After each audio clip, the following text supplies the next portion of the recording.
ಇನ್ನೊಂದು ಪ್ರಶ್ನೆ ಇದೆ.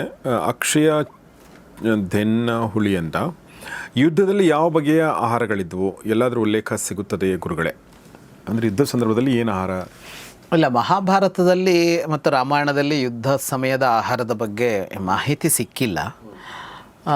ಆದರೆ ಆಯುರ್ವೇದ ಗ್ರಂಥಗಳನ್ನು ನೋಡಿದಾಗ ಯಾವ ಆಹಾರವನ್ನು ಆಯುರ್ವೇದ ಗ್ರಂಥಗಳು ಹೇಳ್ತವೋ ಆ ಆಹಾರಗಳು ಬಳಸ್ತಾ ಇದ್ದರು ಆ ಕಾಲದಲ್ಲಿ ಅನ್ನೋದನ್ನು ಅರ್ಥ ಮಾಡ್ಕೊಳ್ಬೋದು. ಇವತ್ತು ನಾವೇನು ತಂದಿದ್ದೀವಿ ಅಂದರೆ ನಾವಿವತ್ತು ಪಾರಂಪರಿಕ ಆಹಾರ ಅಂತ ಏನು ಹೇಳ್ತೀವಿ, ಅದಕ್ಕಿಂತ ಬಹಳ ಭಿನ್ನವಾದ ಆಹಾರ ಅಂತ ಹೇಳೋಕ್ಕಾಗಲ್ಲ.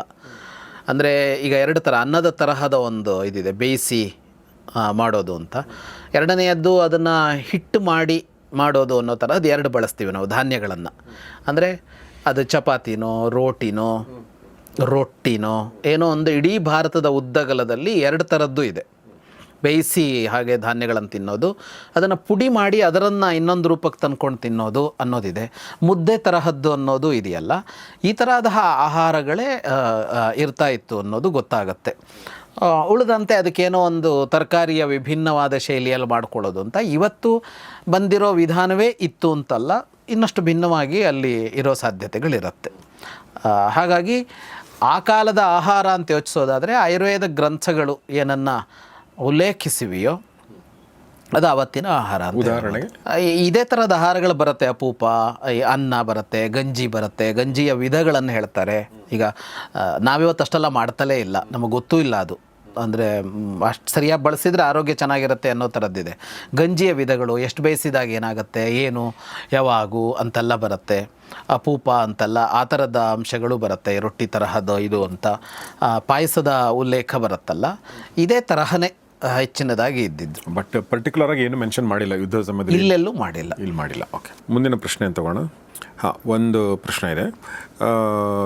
ಗುರುಗಳೇ, ರಾಮಾಯಣದಲ್ಲಿ 14 ವರ್ಷ ಮತ್ತು ವನವಾಸ, ಮಹಾಭಾರತದಲ್ಲಿ 12 ವರ್ಷ ವನವಾಸ ಯಾಕೆ? ಈ ಸಂಖ್ಯೆಗೆ ರಾಮಾಯಣ ಮಹಾಭಾರತ ಎರಡರಲ್ಲೂ ಕಾರಣ ಹೇಳಿಲ್ಲ, ಅದರ ಉದ್ದೇಶ ಹೇಳಿಲ್ಲ. ನನ್ನ ಅಧ್ಯಾಪಕರೊಬ್ಬರು ಹೀಗಿರಬಹುದು ಅಂತ ಒಂದು ಹೇಳಿದ್ದನ್ನು ನಾನು ನೆನಪಿಸ್ಕೊಳ್ಬೋದು ಅಷ್ಟೇ. ನಮ್ಮ ಧರ್ಮಶಾಸ್ತ್ರಗಳೇನು ಹೇಳ್ತವೆ ಅಂದರೆ, ಒಬ್ಬ ವ್ಯಕ್ತಿ ಕಣ್ಮರೆಯಾಗಿ 12 ವರ್ಷ ಆದರೆ, 12 ವರ್ಷ ಅವನು ಎಲ್ಲೋಗಿದ್ದಾನೆ ಅಂತ ಗೊತ್ತಿಲ್ಲ, ಅವನು ಬಂದೇ ಇಲ್ಲ ಅಂತಂದರೆ ಅವನು ಸತ್ತೋಗಿದ್ದಾನೆ ಅಂತ ತಿಳಿದು ಅವನ ಅಪರಕ್ರಿಯೆಗಳನ್ನೆಲ್ಲ ಮಾಡಬಹುದು ಅನ್ನುವ ಮಾತು ಬರುತ್ತೆ ಧರ್ಮಶಾಸ್ತ್ರಗಳಲ್ಲಿ. ಹಾಗಾಗಿ ಆ ವರ್ಷವನ್ನು ಅವರು ನಿಗದಿಪಡಿಸಿರಬಹುದು ಅಂತ. ಅಂದರೆ ಅದರ ಅರ್ಥ ಅಷ್ಟು ವರ್ಷ ನೀ ಜೊತೆಗಿಲ್ಲ ಅಂದರೆ ನೀನು ಬದುಕಿಲ್ಲ ಅನ್ನೋ ಭಾವ ಅಂತ, ನಿನಗೆಲ್ಲ ಅಸ್ತಿತ್ವ ಇಲ್ಲ ಅನ್ನೋ ಭಾವ ಅನ್ನೋ ತರಹದ ಇರಬಹುದು ಅಂತ ಒಂದು ಅನುಮಾನವನ್ನು ಅವರು ವ್ಯಕ್ತಪಡಿಸಿದ್ರು. ಅಷ್ಟು ಬಿಟ್ಟು ಉಳಿದಂತೆ ಕಾರಣ ಮಹಾಭಾರತದಲ್ಲಿ ಎಲ್ಲೂ ಕಾಣಿಸಿಲ್ಲ, ಬೇರೆ ಕಡೆಗೂ ನನಗೆ ಸಿಕ್ಕಿಲ್ಲ. ಯಾರಾದರೂ ತಿಳಿದ ವಿದ್ವಾಂಸರು ಹೇಳಬೇಕಷ್ಟೇ ಉತ್ತರ.